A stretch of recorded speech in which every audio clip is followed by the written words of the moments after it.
Hello students, welcome to my channel history of golden era. Students, आज मैं आपसे Buddhist और जैन लिटरेचर पर बात करूंगा। बौद्ध और जैन साहित्य।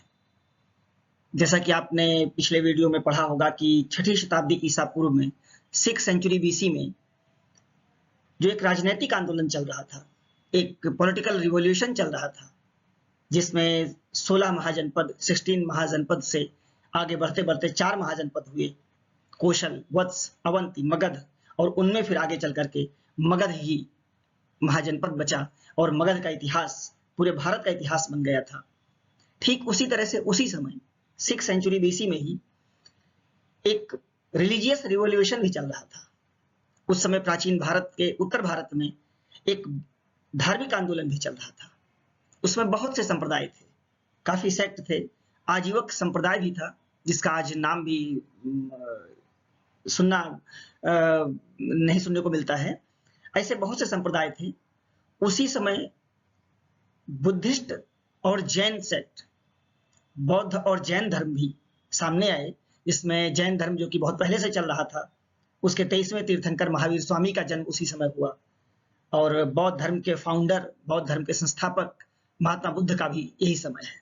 महात्मा बुद्ध और जैन धर्म, महात्मा बुद्ध और महावीर स्वामी ने आम जनमानस में अपने धर्म का प्रचार करके जो महत्ता प्राप्त की थी, जो उनके संदेश थे, वो आज तक आम जनमानस के लिए, सभी के लिए बड़े उपयोगी माने जाते हैं। स्टूडेंट्स, अपने इस वीडियो में मैं आपसे इन्हीं बुद्धिस्ट और जैन लिटरेचर पर महात्मा बुद्ध और महावीर स्वामी के समय के जो साहित्य था, जो बौद्ध साहित्य, जैन साहित्य था, उसी से संबंधित मैं इस पर बात करूंगा। मुझे आशा है कि इस वीडियो को आप पूरा देखेंगे, इस वीडियो को आप पूरा देखें, और इसमें जो फैक्ट हैं वो आपके काफी काम के हैं। कंपटीशन के लिए बहुत उपयोगी फैक्ट होंगे ये। पूरा वीडियो आप देखें, पसंद आए वीडियो को लाइक करें, चैनल को सब्सक्राइब करें, और आपके मन में अगर कुछ डाउट है, जो भी बातें हैं, उसे कमेंट बॉक्स में लिखें, हम उन डाउट को क्लियर करेंगे। स्टूडेंट्स, ये बौद्ध और जैन धर्म के जो साहित्य थे, उस समय तक जो साहित्य था, वेद, ब्राह्मण ग्रंथ, उपनिषद, आरण्यक, जितने साहित्य थे, पुराण, एपिक्स, महाकाव्य, ये सब संस्कृत भाषा में थे। और संस्कृत भाषा एक एलीट क्लास की भाषा थी, एलीट क्लास लैंग्वेज थी, जो उच्च वर्ग की भाषा थी। आम जनमानस में पाली और प्राकृत का प्रयोग किया जाता था। महात्मा बुद्ध ने, महावीर स्वामी ने आम जनमानस की भाषा को, लोकल लैंग्वेज को, पाली और प्राकृत को अपनाया और उसी में अपने उपदेश दिए, और उनके साहित्य उसी भाषा में लिखे गए, जिससे सभी वर्गों में इनके साहित्य की, इस धर्म के साहित्य की पहुंच हो सकी। तो स्टूडेंट्स, आइए चलते हैं बुद्धिस्ट और जैन लिटरेचर पर।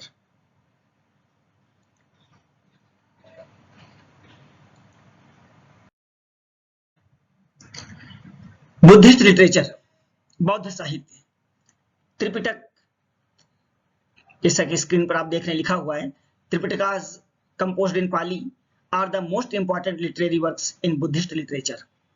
बौद्ध साहित्य में, बौद्ध साहित्य का जो प्रमुख साहित्य है, उसे त्रिपिटक कहा जाता है। बौद्ध साहित्य का दूसरा नाम आप त्रिपिटक कह सकते हैं। त्रिपिटक, त्रि मतलब 3, पिटक का मतलब पिटारी या ग्रंथ। पिटारी इसको इसलिए कहा जाता था क्योंकि बौद्ध ग्रंथों को लिख करके एक लकड़ी के बॉक्स में, एक बॉक्स में बंद करते थे, उसको रखते थे, उसको, इसीलिए उसको पिटक या पिटारी कहा गया। जो प्रमुख त्रिपिटक हैं, 3 पिटक हैं, वो आप देखें, आपके सामने स्क्रीन पर हैं। जैसे ये देखें, पहला है सुत्त पिटक, ये आपके सामने स्क्रीन पर सुत्त पिटक। दूसरा है विनय पिटक। तीसरा है अभिधम्म पिटक। ये तीनों पिटक ही बौद्ध ग्रंथ के मूल ग्रंथ हैं, मूल साहित्य हैं। अब सुत्त पिटक भी कई भागों में बटा हुआ है, विनय पिटक भी कई भागों में है, अभिधम्म पिटक आपके सामने स्क्रीन पर लिखा हुआ है सुत्त पिटक, ये 5 भागों में है। नंबर 1 पर अंगुत्तर निकाय, निकाय मीन्स ग्रंथ। दूसरे नंबर पर है दीघ निकाय, तीसरे पर खुद्दक निकाय, चौथे पर मध्यम निकाय और फिफ्थ पर है संयुक्त निकाय। अंगुत्तर निकाय, दीघ निकाय, खुद्दक निकाय, मध्यम निकाय, संयुक्त निकाय। और विनय पिटक में देखें सुत्त विभाग, खंडक, परिवार। विनय पिटक 3 भागों में है इस तरह से। अभिधम्म पिटक कंप्राइजेस 7 बुक्स, ये 7 इसके पुस्तकें हैं, 7 बुक्स हैं, 7 बुक्स हैं, जिसमें अभिधम्म पिटक पूरा बटा हुआ है। इन सुत्त पिटक, विनय पिटक और अभिधम्म पिटक में बौद्ध साहित्य के की किन बातों को रखा गया है, स्टूडेंट्स आगे इन पर हम बात करेंगे। ये देखें सुत्त पिटक। सुत्त पिटक comprises of about 10,000 suttas related to Buddha and his close associates. It contains teaching of Buddha. It also gives information about first Buddhist council. आप देखें सुत्त पिटक, ये लगभग इसमें 10,000 सूक्त हैं और ये 10,000 सूक्त जो सूक्त हैं ये बुद्ध और उनके जो शिष्य थे उनसे रिलेटेड है, उनसे संबंधित है। It contains teaching of Buddha. Sutta Pitaka में महात्मा बुद्ध के उपदेशों का संग्रह है। ये कंपटीशन में कई बार पूछा गया है कि सुत्त पिटक, विनय पिटक और अभिधम्म पिटक में क्या क्या समाहित है, वो किससे संबंधित है। तो स्टूडेंट्स सुत्त पिटक महात्मा बुद्ध के उपदेशों का संग्रह है। It also gives information about first Buddhist council, और ये फर्स्ट बुद्धिस्ट काउंसिल जो पहली बौद्ध संधि थी अजातशत्रु के शासनकाल में राजगृह के सप्तपर्णी गुफा में हुई थी, वहीं पर इसको कंपोज किया गया था। दूसरा है Vinaya Pitaka, contains rules and regulation संघ, मॉन्क्स एंड नन्स। आप देखिए जिससे नाम से क्लियर है कि Vinaya Pitaka contains rules and regulation, इसमें नियमावली दी गई है। किसकी? संघ की, बौद्ध संघ की नियमावली है। मॉन्क्स एंड नन्स, भिक्षुओं और भिक्षुणियों के लिए जो बौद्ध संघ में रहने की जो नियमावली थी, रूल रेगुलेशन थे, उससे वो विनय पिटक में दी गई है। इससे आसानी से आप समझ लेंगे कि सुत्त पिटक महात्मा बुद्ध के दिए हुए उपदेशों का संग्रह है और विनय पिटक संघ की नियमावली दी गई है विनय पिटक में, और इसको भिक्षु और भिक्षुणियों को इसका पालन करना होता था। तीसरा अभिधम्म पिटक। अभिधम्म पिटक यहाँ आप देखें सुत्त पिटक में ये लिखा हुआ है, it contains teaching of Buddha, Mahatma Buddha के उपदेशों का संग्रह है। Abhidhamma Pitaka deals with the philosophy and doctrine of Buddhism. Philosophy and doctrine of Buddhism, ये अभिधम्म पिटक बौद्ध संघ के, बौद्ध धर्म के दर्शन का एक संग्रह है। दार्शनिक जो बातें हैं, फिलॉसफी की जो बातें हैं, वो अभिधम्म पिटक में है। और अभिधम्म पिटक का अभिधम्म पिटक के कंपोज करने का टाइम था, ये तीसरी बौद्ध संधि थी। मौर्य सम्राट अशोक के शासनकाल में तीसरी बौद्ध संधि, थर्ड बुद्धिस्ट काउंसिल हुई थी। उस समय अभिधम्म पिटक को संकलित किया गया था और कहा जाता है कि बौद्ध एक महान बौद्ध भिक्षु मोगलपुत्र तिस्य के द्वारा अभिधम्म पिटक की रचना की गई थी, उसका संकलन किया गया था। ये आपके त्रिपिटक रहे हैं जिनके बारे में, ये आपके सुत्त पिटक, विनय पिटक, अभिधम्म पिटक, इन्हीं को त्रिपिटक कहा जाता है। अब नेक्स्ट आगे देखें स्टूडेंट्स, अगला बौद्ध साहित्य है Jataka. Give information about previous birth of Buddha and is more और less in folklore style. Give information about previous birth, आप ध्यान देंगे कि जातक क्या हैं। जातक में महात्मा बुद्ध के पूर्व जन्म की कथाएं दी गई हैं। माना जाता है कि जातक संग्रह, इसमें 550 कथाएं हैं। आप ध्यान दीजिएगा, ये पूछा गया है जातक में कितनी कथाएं हैं, 550 कथाएं हैं। और इससे ये आप अंदाजा लगा सकते हैं, जब भी कभी पूछा जाए तो ये लगेगा कि महात्मा बुद्ध बुद्ध के रूप में जन्म लेने के पहले 550 जन्म इनके हो चुके थे। जातक में महात्मा बुद्ध के पूर्व जन्म की कथाएं दी गई हैं और ये लिखा हुआ है फोल्कलोर स्टाइल, इसमें कहानियों के माध्यम से समझाया गया है। नेक्स्ट देखें मिलिंद पन्हू, रिटन इन संस्कृत। आप देखें ये सूत्र पिटक, विनय पिटक, अभिधम पिटक ये सब पाली भाषा में थे। मिलिंद पन्हू रिटन इन संस्कृत, आप यहाँ ध्यान दीजिएगा, written in Sanskrit first and second century BC, ये पहली और द्वितीय शताब्दी ईसा पूर्व में इसकी रचना हुई मिलिंद पन्हू की। Gives details of conversation between Indo Greek king Menander and Buddhist monk Nagasena. ये कंपटीशन में कई बार पूछा गया है। ये क्या है? मिलिंद पन्हू का शाब्दिक अर्थ है मिलिंद प्रश्न। मिलिंद प्रश्न, और मिलिंद कौन थे? Milind Indo Greek ruler Menander का को मिलिंद कहा जाता था संस्कृत में। इंडो ग्रीक हिंद यूनानी शासक मेनांडर, आप पॉलिटिकल हिस्ट्री में इनको पढ़ेंगे, को मिलिंद, संस्कृत में मिलिंद कहा जाता था। और मेनांडर बौद्ध धर्म को मेनांडर ने ग्रहण कर लिया था। और उस समय एक बुद्धिस्ट मॉन्क थे नागसेन, नागसेन के द्वारा बौद्ध धर्म ग्रहण किया और नागसेन के शिष्य बने थे मेनांडर। मेनांडर ने नागसेन से बौद्ध धर्म से संबंधित, बौद्ध दर्शन से संबंधित जो प्रश्न किए थे, नागसेन ने उनके उत्तर दिए थे, उन्हीं का संग्रह है, उनके प्रश्न और उत्तर का संग्रह है। इसीलिए इस ग्रंथ का नाम है मिलिंद पन्हू। स्टूडेंट्स आगे बढ़ते हैं। Dipavamsa, chronicle of island in Pali. Dipavamsa ये पाली भाषा में है। Was composed in 3rd-4th century BC. आप टाइम ध्यान दीजिएगा, ये 3री से 4th शताब्दी ईसा पूर्व में इसकी रचना हुई दीपवंश की। ड्यूरिंग द रूल ऑफ धातुसेन इन श्रीलंका। श्रीलंका में धातुसेन के शासन काल में दीपवंश की रचना हुई थी। टाइम आपके सामने स्क्रीन पर है।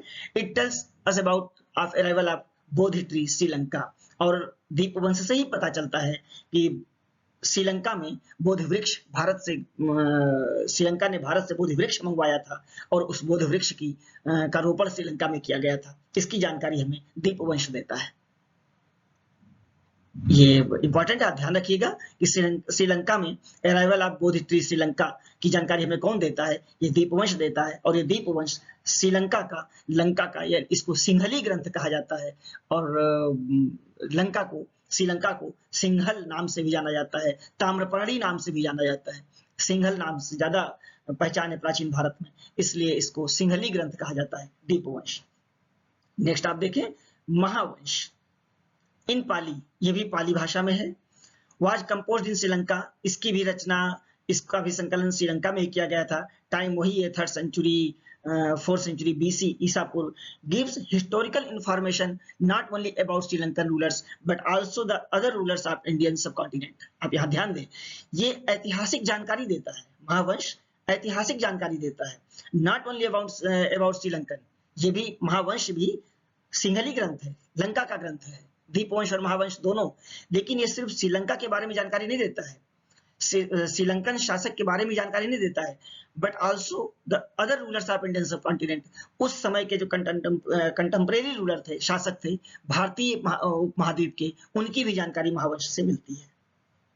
नेक्स्ट आप देखें बुद्ध चरित्र, अगला ग्रंथ है बुद्ध चरित्र इन संस्कृत भाषा का। आप ध्यान रखें ये संस्कृत लैंग्वेज में है। रिटन बाय अशुघोष, अशुघोष द्वारा इसकी रचना की गई। डील्स विद बुद्धा's लाइफ, और इसमें महात्मा बुद्ध के जीवन के बारे में दिया गया है। महात्मा बुद्ध की जीवनी एक तरीके से इसमें दी गई है और अशुघोष ने इसकी रचना की थी, नाम बुद्ध चरित्र। अगला देखें Divyavadana, Divyavadana in Sanskrit deals with history of Mauryas and Shungas. आप देखें पॉलिटिकल हिस्ट्री से रिलेटेड कितना इंपॉर्टेंट ग्रंथ है ये दिव्यावदान। इसमें मौर्य और शुंगों का इतिहास दिया गया है, मौर्य और शुंगों का इतिहास है। Legends of Ashoka has been mentioned in अशोकावदान।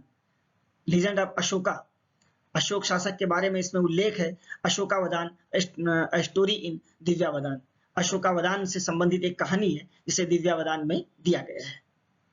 आप ये ध्यान रखें कौन सा ग्रंथ किससे रिलेटेड है। स्टूडेंट्स आगे देखें, ये आपके अब तक बौद्ध धर्म से संबंधित महत्वपूर्ण ग्रंथ रहे, वो आपके सामने स्क्रीन पर रहे। ये मेन बुद्धिस्ट लिटरेचर है। और आगे हम बात करते हैं जैन लिटरेचर की। जैन लिटरेचर जैन धर्म से संबंधित है, जैन साहित्य है ये। जैसा कि बात हुई कि जैन साहित्य तो आदिकाल से माना जाता है, वैदिक पीरियड से जैन धर्म को माना जाता है कि इसकी स्थापना हुई थी। ऋषभदेव को प्रथम तीर्थंकर कहा जाता है। जो गुरु होते हैं इनको तीर्थंकर कहा जाता है। महावीर स्वामी 23वें तीर्थंकर, 23rd नंबर के तीर्थंकर माने गए हैं और ये बड़े पॉपुलर तीर्थंकर रहे हैं, इसलिए इनके समय के साहित्य के बारे में हम चर्चा करेंगे। और ये समय था 6th सेंचुरी BC, 6ठी शताब्दी ईसा पूर्व। Jain literature can be divided into आगम। जैसे बौद्ध साहित्य को हम त्रिपिटक कहते हैं, उसी तरह से जैन साहित्य आगम में बांटा गया है, इनको आगम कहा जाता है।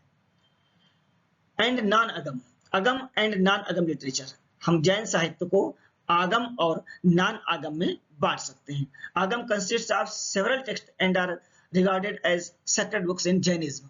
आगम जैन धर्म के साहित्य हैं, महत्वपूर्ण साहित्य हैं। These are written in Ardhamagadhi, a form of Prakrit, और ये अर्धमागधी भाषा में लिखे गए, जो प्राकृत की एक से संबंधित एक भाषा है अर्धमागधी, उसमें आगम की रचना हुई। आगम कंसिस्ट ऑफ 46 टेक्स्ट। आगम में 46 ग्रंथ हैं।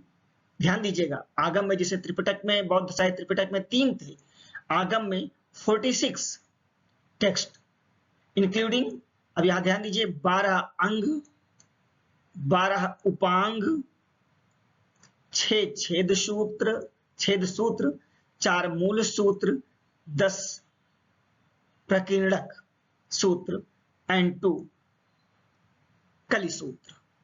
ये आगम 46 टेक्स्ट में बटा हुआ है। इसे 12 अंग, 12 उपांग, 6 छेद सूत्र, 4 मूल सूत्र, 10 प्रकीर्णक सूत्र और 2 कली सूत्र। नेक्स्ट आगे देखें स्टूडेंट्स, अगला साहित्य जैन साहित्य कल्प सूत्र। One of the Chheda Sutra was written by Bhadrabahu which included life history of Tirthankars and is revered by both the Shvetambar and Digambar. Kalpa Sutra ये छेद सूत्र का ही एक पार्ट है। वाज रिटन बाय भद्रबाहु द्वारा, जैन भिक्षु भद्रबाहु द्वारा इसकी रचना हुई। इंक्लूड्स भद्रबाहु द्वारा कल्पसूत्र की रचना की गई और इसमें इंक्लूड्स लाइफ हिस्ट्री ऑफ तीर्थंकर। इसमें देखें क्या है, तीर्थंकरों का जीवन है, जीवन इनकी जीवनी है, तीर्थंकरों का एक प्रारंभिक इतिहास है इसमें। And is revered by both the Shvetambar और दिगंबर। अब यहाँ ध्यान दीजिएगा, जैन धर्म में 2 संप्रदाय हो गए थे, 2 भाग जैन धर्म बट गया था, श्वेतांबर और दिगंबर में। कल्पसूत्र में दोनों के बारे में, श्वेतांबर और दिगंबर के बारे में, दोनों के बारे में दिया गया है। ये श्वेतांबर और दिगंबर क्या थे, हम अपने बौद्ध धर्म और जैन धर्म से संबंधित वीडियो में इस पर डिटेल में बात करेंगे। स्टूडेंट्स नेक्स्ट आप देखें, non Agam consist of literature related to Niyukti, commentaries and explanation of Agam literature. These are written in several languages such as Prakrit, Apurhans, Sanskrit, Gujarati, Kannada, Tamil, Marathi, Marwadi, etc. अब देखें non Agam literature क्या है। Non Agam literature consist of related to Niyukti. Non Agam जो साहित्य है उसे नियुक्ति भी कहा गया है। कमेंट्रीज एंड एक्सप्लेनेशन ऑफ आगम लिटरेचर, ये आगम साहित्य की व्याख्या है। These are written in several language. इन्हें कई भाषाओं में लिखा गया आगे चल करके, जैसे आप देख रहे हैं प्राकृत भाषा, अपभ्रंश, संस्कृत, गुजराती, कन्नड़, तमिल, मराठी, मारवाड़ी इत्यादि भाषा में नॉन अगम लिखे गए। Jain literature covered multiple topics. आप देखें यहाँ पर अब जैन लिटरेचर में क्या क्या है, जिससे बौद्ध साहित्य में क्या क्या था बताया गया है। हाँ, जैन लिटरेचर में क्या बातें हैं। Jain literature covered of multiple topics of mathematics including the theory of numbers, arithmetical operations, geometry operations with fractions, simple equations, by quadratic equations, cubic equations, permutations and combinations etc. आप देखें जैन साहित्य ने मल्टीपल टॉपिक्स को cover किया है, बहुत से topic इसमें कवर किए गए हैं, जैसे mathematics including of the theory of numbers, गणित के बहुत से सिद्धांत इसमें कवर किए गए हैं, अर्थमेटिकल, ज्योमेट्री, आप देखें एक एक फ्रिक्शंस, सिंपल इक्वेशन, ये सारी चीजें, ये जितने क्यूबिक और ये सारे जितने हैं मैथमेटिक्स से रिलेटेड हैं, सब जैन साहित्य में कवर किए गए हैं। स्टूडेंट्स, आपने देखा कि बौद्ध साहित्य और जैन साहित्य में मुख्य साहित्य कौन कौन से हैं, उन साहित्य में क्या क्या दिया गया है, ये एक संक्षेप में हमने बताने की कोशिश की। और निश्चित है कि आपके कंपटीशन के लिए और आपकी जानकारी के लिए बहुत ही महत्वपूर्ण होगा। स्टूडेंट्स, मैं फिर से आपसे रिक्वेस्ट करूंगा कि यदि आपको ये मेरा वीडियो पसंद आया हो तो आप इसको लाइक करें और चैनल को सब्सक्राइब करें, जिससे मैं आपसे आसानी से जुड़ सकूं और मेरे नए नए वीडियो, मेरे नए नए जो टॉपिक्स हैं वो आप तक आसानी से पहुंच सकें। Thank you. नमस्कार।